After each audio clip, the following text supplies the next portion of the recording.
Bonjour et bienvenue à l'émission La Parole vivante. Cette émission, c'est qu'on prend la Bible et on découvre qui est Dieu et quel est son plan extraordinaire qu'il a pour nous. Aujourd'hui, mon collaborateur, Maxime Cochon. Salut Maxime. Salut, ça va? Oh, super. Et toi? Ça va bien, merci. Excellent. Écoute, Maxime, j'aimerais ça qu'on parle d'un sujet épineux aujourd'hui. D'accord. Allons-y. Depuis toujours, les êtres humains s'adressent à leur divinité. Oui. Peu importe des civilisations. C'est un besoin fondamental, on dirait. C'est un besoin fondamental de parler à quelqu'un ou à quelque chose de supérieur à nous. Oui. Donc, c'est dans l'être humain d'avoir des requêtes, oui, des supplications. Et peu importe les religions, de peu importe les manières, il y en a qui ils vont se faire mal en même temps, il y en a qui vont danser. Il y a vraiment bien des façons de faire. Mais une chose qui est sûre, c'est que l'être humain prie. Oui. S'attend à l'extérieur pour répondre à un besoin. Oui. Maintenant, nous, on est chrétiens.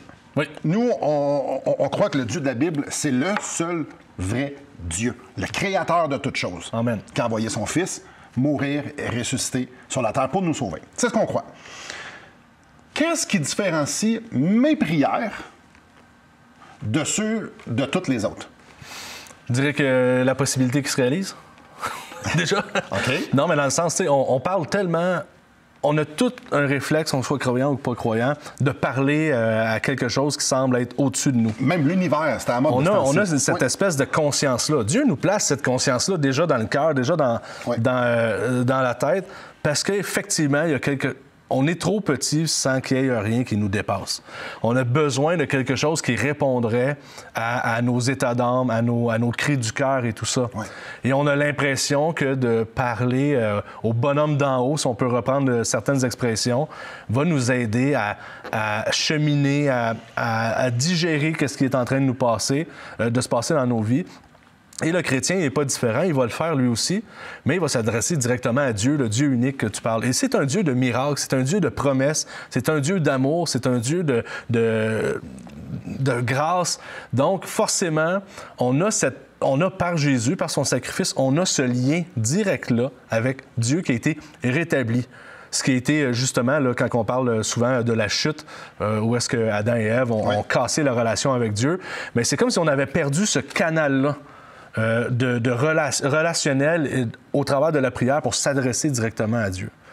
Et l'homme, le non-croyant, l'humain, va chercher à combler ce vide-là et à parler à quelqu'un, alors que le chrétien, lui, revient avec ce canal-là par le sacrifice de Jésus.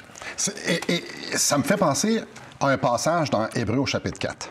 « Approchons-nous donc avec assurance du trône de la grâce, afin d'obtenir miséricorde et de trouver grâce pour être secourus dans nos besoins. » Et ça, ici, ça s'adresse aux croyants qui ont été graciés, que leurs péchés ont été pardonnés, qui ont déjà une relation, qu'ils ont l'Esprit de Dieu en dedans d'eux.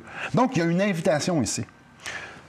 Il y a une grosse différence à faire. L'être humain veut parler aux divinités. Ici, c'est Dieu qui me dit, non, approche-toi. Ouais. Je veux entendre. Je veux t'entendre. Je veux être en relation avec toi. On a un Dieu qui est relationnel. 100%. Donc, mais ça passe par Jésus. Ça passe par Jésus. C'est l'intercesseur. C'est celui qui fait le pont entre nous et Dieu. Jésus est Dieu, tu vas me dire. Donc, pourquoi un intermédiaire à propos de lui-même? Mais c'est le rôle de Jésus sur terre qui est venu faire et rétablir ce canal de communication-là. Et c'est par lui, il dit lui-même, hein, tu me parlais hors d'onde d'un passage où est-ce que Jésus dit « Demandez-le en mon nom ». Oui. Priez en mon nom. Je suis la seule personne en qui... Je vais te le dire tout de suite. « Et tout ce que vous demanderez en mon nom, je le ferai. » afin que le Père soit glorifié dans le Fils. Si vous demandez quelque chose en mon nom, je le ferai. OK. C'est une assurance, c'est une promesse là, que Dieu fait de dire « Je suis à ton écoute. » Et par Jésus, mon Fils, je vais entendre et je vais considérer ce que tu es en train de me dire. C'est extraordinaire. Tu es mon enfant.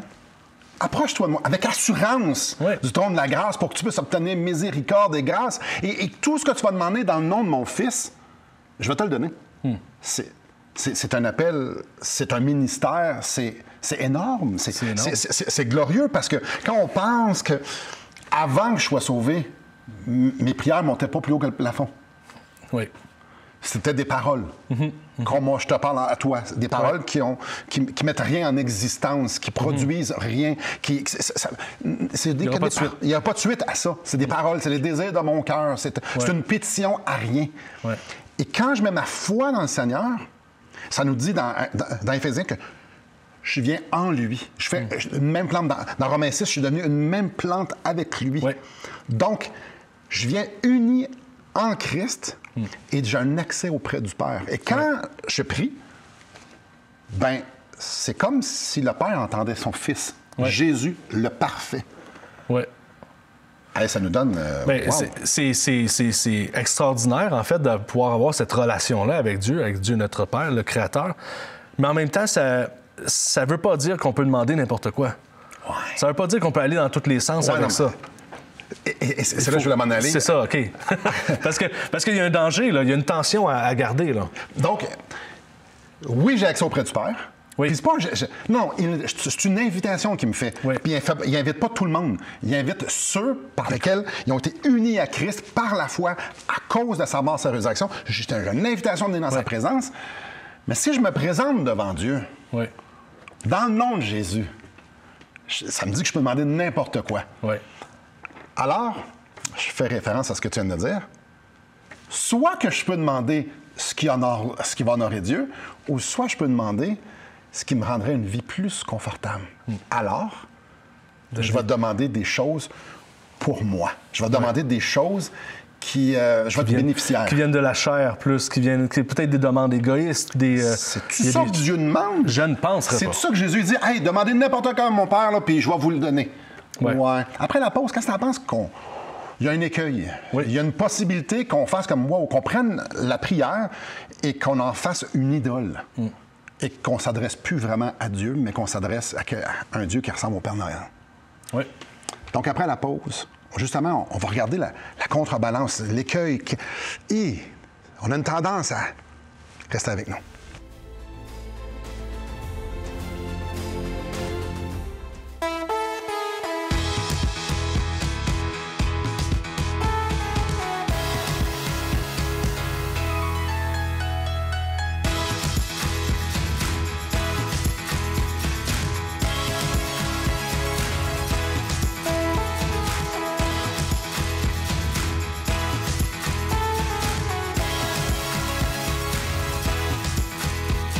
Pour en savoir plus, visitez radioespoir.ca.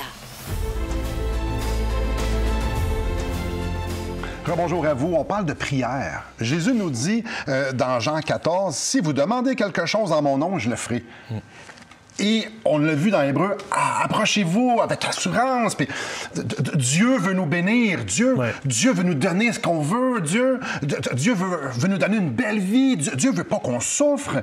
Dieu veut qu'on soit heureux. Dieu veut qu'on... Ça me semble être un autre évangile que je connais, ce que tu racontes. Ouais.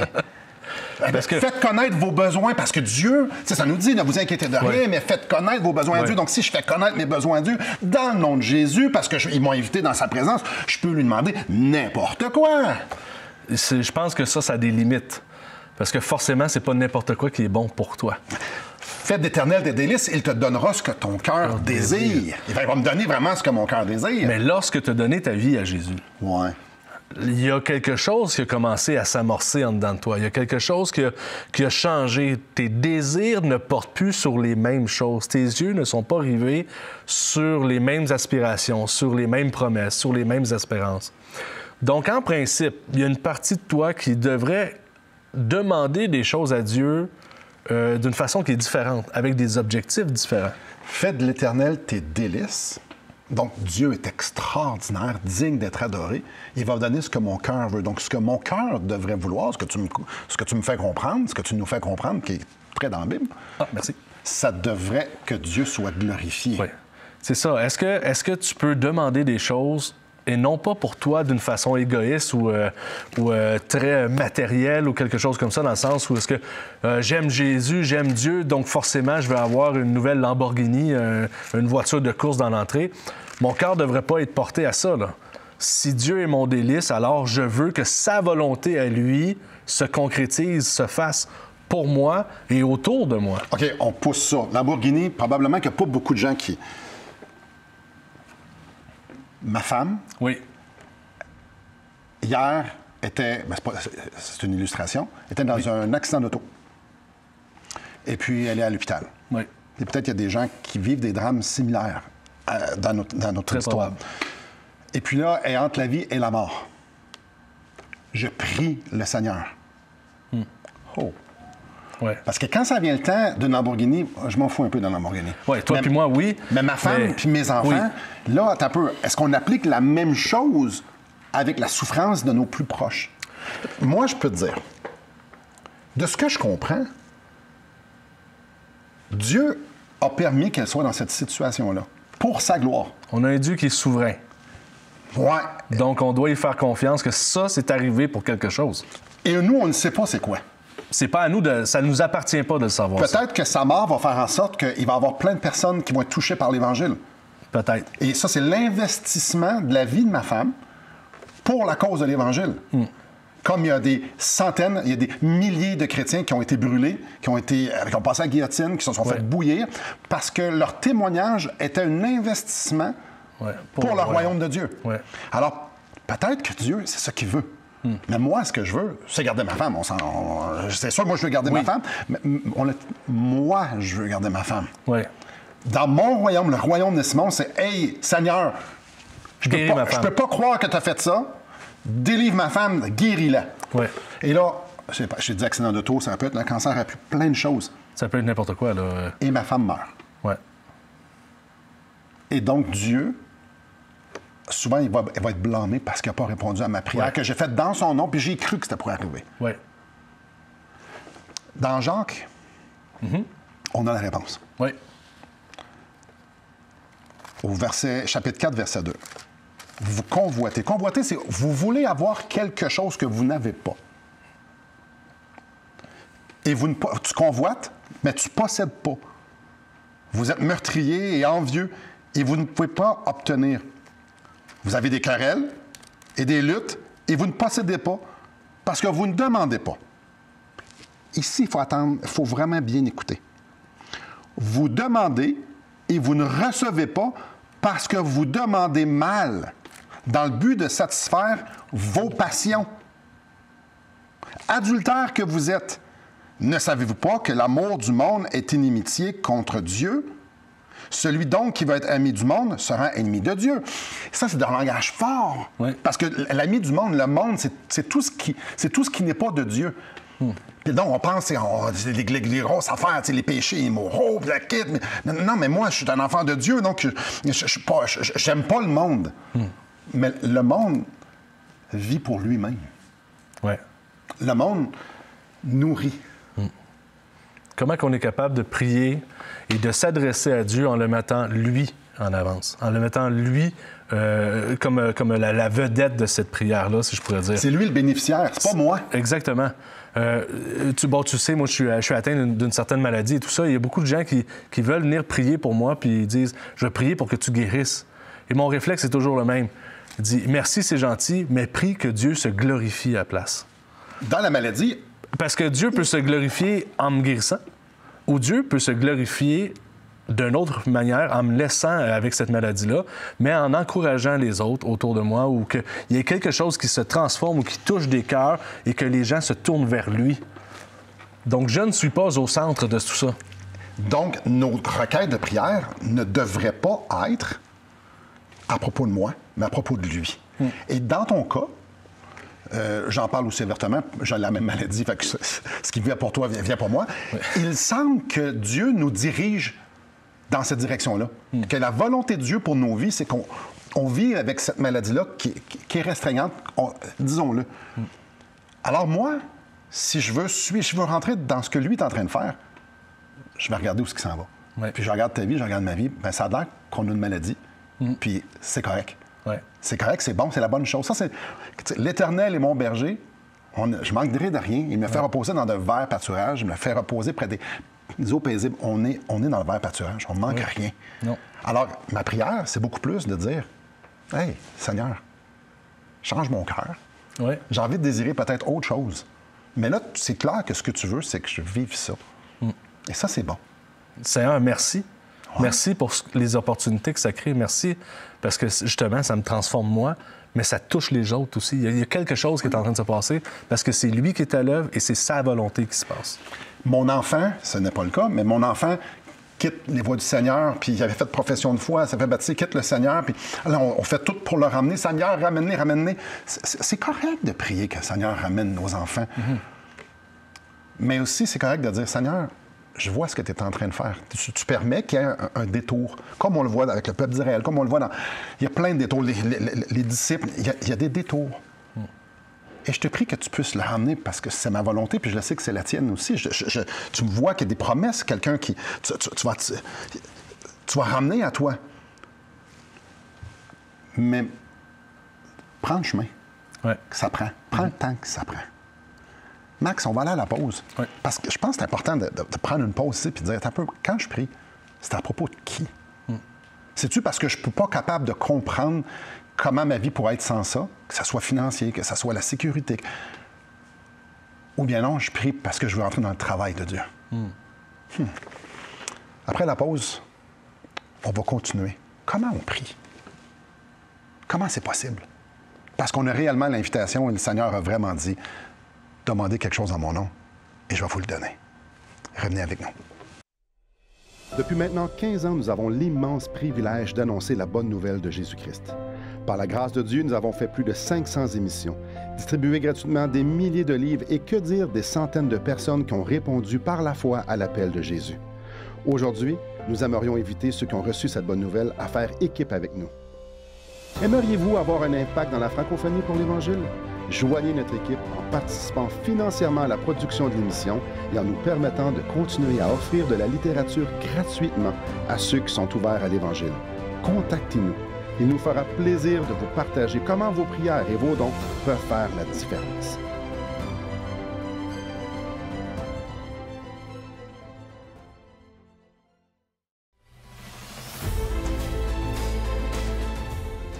Bonjour à vous. On parle de prière et en début d'émission, je te parlais que tout le monde prie. Oui. Que tout le monde s'adresse à un Dieu ou à une divinité, même des fois à l'univers. Il envoie même des parents qui sont décédés. Oui, il envoie des ondes positives, peu importe ce que ça veut dire. Dans notre cœur, on veut que quelque chose se passe pour améliorer notre situation ou améliorer la situation de quelqu'un d'autre qui améliore notre situation. Dans Romains, chapitre 8, 26, ça nous explique un point de départ. On a dit comment on fait pour prier à Dieu. Et le point de départ, au verset 26, de même aussi l'Esprit nous aide dans notre faiblesse. Donc, on est faible. Dans notre être, on est faible. Car nous ne savons pas ce qu'il convient de demander dans nos prières. Okay. Naturellement, nous ne savons pas ce qu'il faut demander dans nos prières.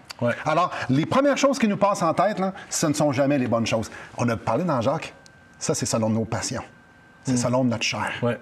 Ça, c'est moi, je veux améliorer mon royaume, le royaume de mes enfants, le royaume. Je prie pour la paix sur la terre, parce que je suis très inconfortable avec la guerre. C'est moi. C'est moi, c'est à propos de moi. Et là, ça nous dit quelque chose. Dans ce que tu viens de dire, j'ai le goût de rajouter, de dire, quand tu commences à prier, là, prends donc un moment de silence pour épurer toutes ces premières pensées-là. Dans le sens où est-ce que souvent, on va s'asseoir, puis bon, c'est sûr que tout bon chrétien veut prier avant le repas, des choses comme ça. Ou sinon, on est dans un groupe, puis là, on prie, d'accord, et là, on se ferme les yeux et on commence à prier tout de suite. On est comme dans une urgence et il n'y en a pas d'urgence, là. Dieu est là, il a tout son temps, il est à ton écoute. Prends le temps de formuler ce que tu es en train de ce que tu vas faire monter vers lui. Parce que tu t'adresses à quelqu'un. Souviens-toi qui est, tu n'y apprendras rien parce que Dieu est omniscient. Tu ne le feras pas changer d'idée. Il est immuable. Il est le même hier, aujourd'hui, éternellement. Donc, c'est pas à force de prière que tu vas le faire changer d'idée. Exactement. Tu peux jeûner, ton jeûne ne t'achète pas de réponse aux prières. Non plus. OK. C'est un Dieu qui a une volonté puis qui veut que tu rentres dans sa volonté. Et pas avec l'idée que toi, tu ne sais pas comment prier. Donc, de fermer les yeux et de juste revenir un peu sur OK, là, telle situation est en train de se passer. À qui? Là, je vais parler à Dieu, là. Et qu'est-ce que Dieu est en train de faire?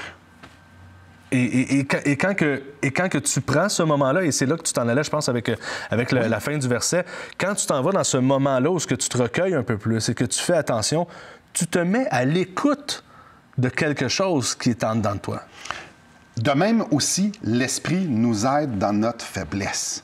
Puis à la fin du verset, c'est « Mais l'Esprit lui-même intercède par des soupirs inexprimables. » Lui, là, il nous aide, il va nous diriger. On peut lire dans Éphésiens chapitre 6 de faire toutes sortes de prières par l'Esprit. Donc, l'Esprit nous dirige. L'Esprit met des fardeaux sur nos cœurs. C'est l'Esprit qui aiguille nos pensées vers la volonté de Dieu. L'Esprit nous fait comprendre les Écritures, nous fait « OK ». C'est l'Esprit qui nous dit « Ah, Dieu a fait en sorte que je perde ma job aujourd'hui. Là, je panique, là, puis je sais pas qu'est-ce que je vais faire. C'est l'Esprit qui va me ramener des promesses que Dieu va prendre soin de moi. Ben oui. Ça ne veut pas dire qu'il va prendre soin de moi, qu'il va me donner un autre job. Ça veut pas dire. Il y a peut-être quelque chose à régler, là. Alors, je prends pour acquis que j'ai besoin de l'Esprit pour prier. Ouais. Je prends pour acquis que c'est pas les premières, que les listes qui sont distribuées, que c'est les besoins charnels de d'autres personnes. C'est peut-être pas cette liste-là. Si on regarde les prières de Paul dans le Nouveau Testament, c'est toujours qui ouvre les yeux du cœur, qui comprennent l'espérance, qui s'attachent à l'appel, qui comprennent l'amour, la hauteur, la profondeur. Ah ouais, OK.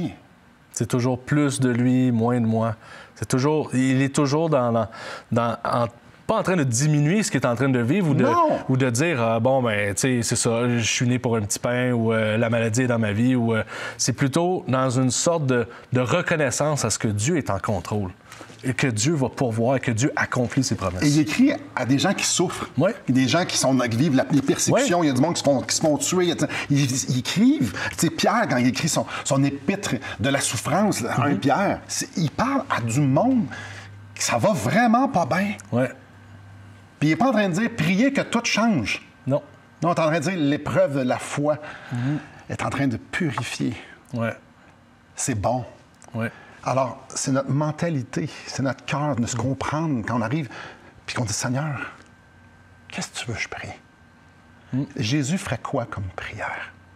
Et ça se peut qu'à un moment donné, le Seigneur, l'Esprit nous pousse à prier pour un miracle. Ça se peut. Oui, parce qu'on a un Dieu de miracle. Mais si à toutes les fois, je demande une guérison, si à toutes les fois qu'il annonce la pluie, je demande du beau temps, si à toutes les fois... Non. Alors, mauvaise conception de ce que Dieu a à accomplir dans son plan à lui, dans ses temps à lui. Et forcément, vous allez être déçu de votre vie de prière parce que vous allez être déçu une fois sur deux, ou peut-être même plus que ça. C'est pas la meilleure des façons de prier. Dieu est en contrôle. Lorsqu'on comprend qu'on a un Dieu qui est souverain, forcément, on ne va pas lui demander quoi faire ou lui dire comment le faire ou lui donner un choix. C'est soit que tu fais ça ou que tu fais ça. Oui, ou bien donc dire, juste ajouter, selon ta volonté. Selon ta volonté. Donc, je te demande telle chose, je te demande cette guérison-là, selon ta volonté. Ouais. En fait, tu n'y as rien demandé. Tu as proposé un choix, puis il connaît les cœurs. Ouais. Il a déjà sondé ton cœur avant même que tu commences à prier. Alors, je crois qu'il y a une place pour dire, mais Seigneur, moi, j'aimerais tellement ça que ma femme soit guérie, mais que ça soit beaucoup plus l'emphase, j'ai aucune idée comment je vais faire pour t'adorer. Mon besoin premier, là, c'est que tu viennes toucher mon cœur. Je veux goûter ta grâce, je veux goûter ta miséricorde, parce que là, tu me mets dans une situation qui va être impossible, mais je sais que tu vas m'accompagner. Ah, viens, je veux que tu te glorifies là-dedans.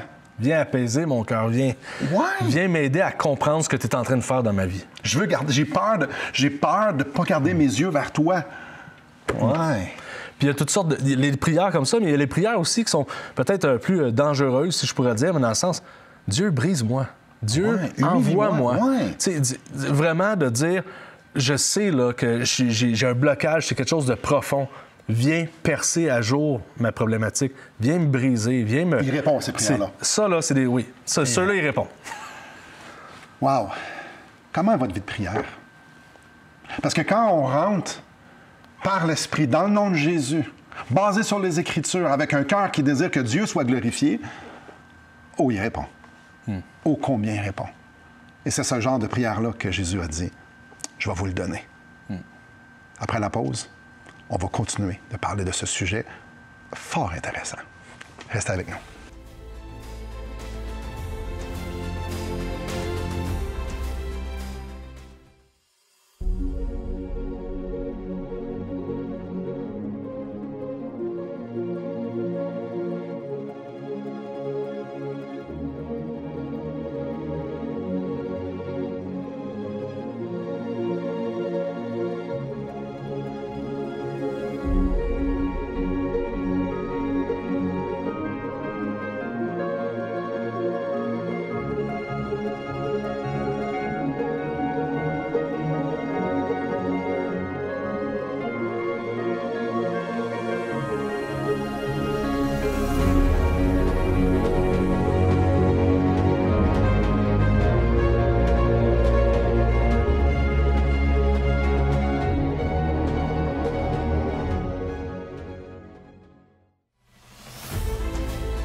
Très bonjour à vous.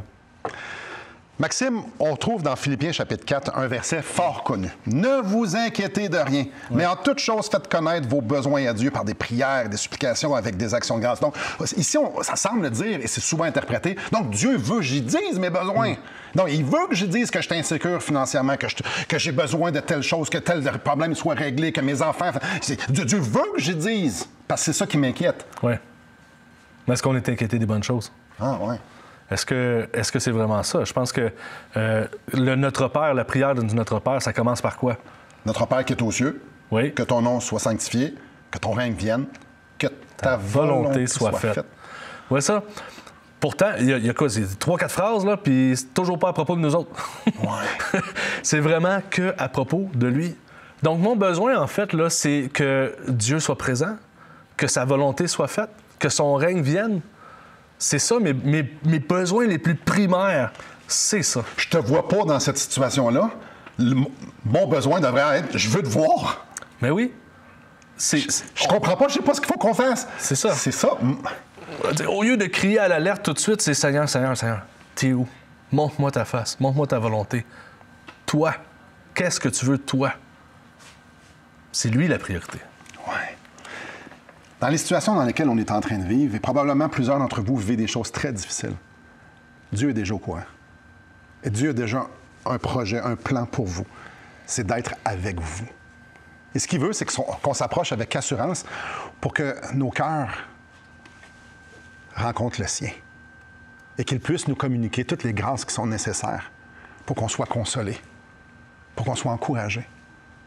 Non pas à ce que les choses changent, mais à ce que lui soit glorifié et que nous puissions être édifiés, être participants. Merci beaucoup, Maxime. Ça fait plaisir. Merci à vous et que le Seigneur vous bénisse.